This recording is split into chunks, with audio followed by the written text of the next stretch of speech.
जैसा कि हम सभी सोच रहे हैं कि इस बार 2021 में उत्तर प्रदेश लेखपाल की वैकेंसी आने वाली है और जो बच्चे इच्छुक हैं वो इसमें अपना फॉर्म भर के और अपनी किस्मत आजमाएंगे। लेकिन इस बार कुछ अलग होने वाला है। यूपी में ग्रुप सी के पदों पर भर्ती के लिए अब देनी होगी प्रीलिम्स परीक्षा। स्कोर 1 साल तक मान्य होगा। जी हाँ, अब जो गवर्नमेंट ने नई शिक्षा नीति में एक नया प्रिकॉशन ऐड किया था, जिसमें एक अ, छोटी सी परीक्षा होगी जिसको पेट प्राइमरी एलिजिबिलिटी टेस्ट के नाम से जानते हैं। वो सबसे पहले देना रहेगा। यूपी सरकार ने ग्रुप सी के पदों पर भर्ती के लिए नई व्यवस्था लागू की है। इसका उद्देश्य भर्ती के दौरान होने वाली किसी भी प्रकार की धांधली को रोकना है। इसके लिए उत्तर प्रदेश सेवा चयन आयोग यूपी ट्रिपल एससी द्विस्तरीय परीक्षा प्रणाली में प्रारंभिक परीक्षा पेट मीन्स प्राइमरी एलिजिबिलिटी टेस्ट कराएगा। फिर इसका रिजल्ट परसेंटाइल स्कोर के आधार पर जारी किया जाएगा। यह 1 साल के लिए मान्य होगा। तो जो भी लोग यूपी लेखपाल की परीक्षा देना चाहते हैं वो अब तैयार हो जाएं प्राइमरी एलिजिबिलिटी टेस्ट की तैयारी के लिए।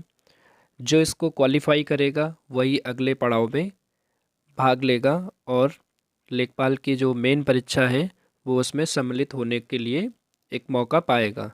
तो इसलिए पीईटी का जो एग्ज़ाम है वो अच्छे से क्वालिफाई करना अब ज़रूरी है।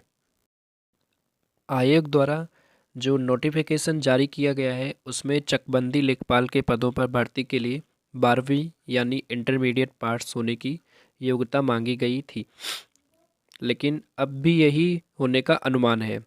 और 12वीं पास होने के बाद आपको पेट का एग्ज़ाम देना होगा, जिसके बाद आप मेंस के लिए बैठ पाएंगे। और इसमें जो आयु सीमा है वो 18 से 40 वर्ष रखी गई है। आरक्षित वर्ग के जितने भी कैंडिडेट होंगे अधिकतम आयु सीमा में यूपी सरकार के नियमों के मुताबिक छूट मिलेगी। आइए एक नज़र हम इसके सिलेबस पे डाल लेते हैं। उम्मीद है कुछ ऐसा ही सिलेबस होना चाहिए। सिलेबस हमारा टोटल 4 पार्ट में डिवाइड होगा, जिसमें पहला पार्ट हिंदी होगा, दूसरा रीजनिंग, तीसरा गणित और चौथा सामान्य ज्ञान होगा।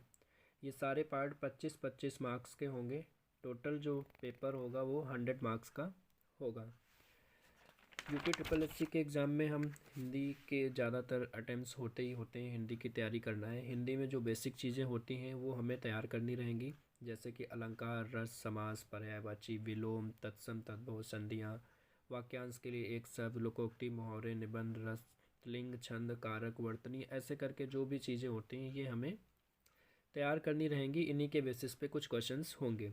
ऐसे ही अगर हम बात रीजनिंग की करें तो रीजनिंग में जो भी मेन पार्ट्स होते हैं वो हमारे पूछे जाएंगे, जिसमें कि जैसे हमारा ब्लड रिलेशन हो गया, अल्फ़ाबेटिकल सीरीज हो गई, कोडिंग डिकोडिंग, तो ऐसे करके बहुत सारे टॉपिक्स रहते हैं। और अगर हम गणित की बात करें तो गणित में बेसिक चीज़ें पूछी जाएंगी क्लास 12 तक, जो अभी तक के बाकी नॉर्मल एग्जाम्स में पूछी जाती थी, जैसे कि नंबर सिस्टम हो गया, प्रतिशत हो गया, सांख्यिकी, हानि लाभ, उम्र पे जो है कुछ सवाल पूछे जा सकते हैं। इस तरीके के सवाल आ सकते हैं जो नॉर्मल एक जनरल गणित होती है उसके अनुसार। सामान्य ज्ञान में हमें कुछ भी कोई भी प्रकार का क्वेश्चन मिल सकता है, जिसमें हमें उत्तर प्रदेश का जो सामान्य ज्ञान है वो तो पढ़ना ही पढ़ना है। साथ में हमें अपने पूरे देश का जो सामान्य ज्ञान है उसको भी पढ़ना है, जिसमें इतिहास, भूगोल और राजनीति शास्त्र, अर्थशास्त्र, इन सब से जुड़े टॉपिक्स को उठा के हमें तैयार करना है। तो इन्हीं के आधार पर क्वेश्चंस पूछे जाएंगे। जो ये 4 पार्ट्स में डिवाइड है सिलेबस, और टोटल 100 नंबर का पेपर होगा। और उम्मीद है इसमें जो 60 या 65-70% के अबव जिसके मार्क्स होंगे वही लेखपाल की मुख्य परीक्षा में बैठने को पाएगा। इससे क्या होगा, जो पेट का एग्ज़ाम होगा उसमें बहुत सारे लोग जो फॉर्म भरेंगे उसमें से छटनी हो जाएंगे। और जो एक क्राइटेरिया गवर्नमेंट डिसाइड करेगी, उस क्राइटेरिया के अकॉर्डिंग जिनके जितने परसेंट एक फिक्स करेगी उस परसेंट के अकॉर्डिंग ही वो लोग लेखपाल के लिए फॉर्म भर पाएंगे।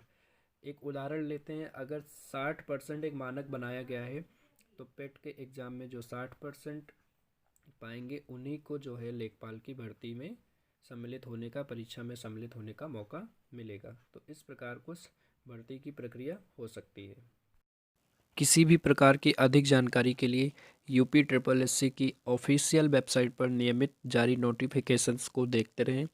उम्मीद है वीडियो में दी गई जानकारी आपको अच्छी लगी होगी। अपने दोस्तों सहयोगियों को इसको शेयर करें ताकि इसके बारे में अधिक से अधिक लोगों के पास जानकारी पहुंचे और जो बच्चे इसमें सम्मिलित होना चाहते हैं वो उचित दृष्टिकोण के अनुसार अपनी तैयारी कर सकें। धन्यवाद।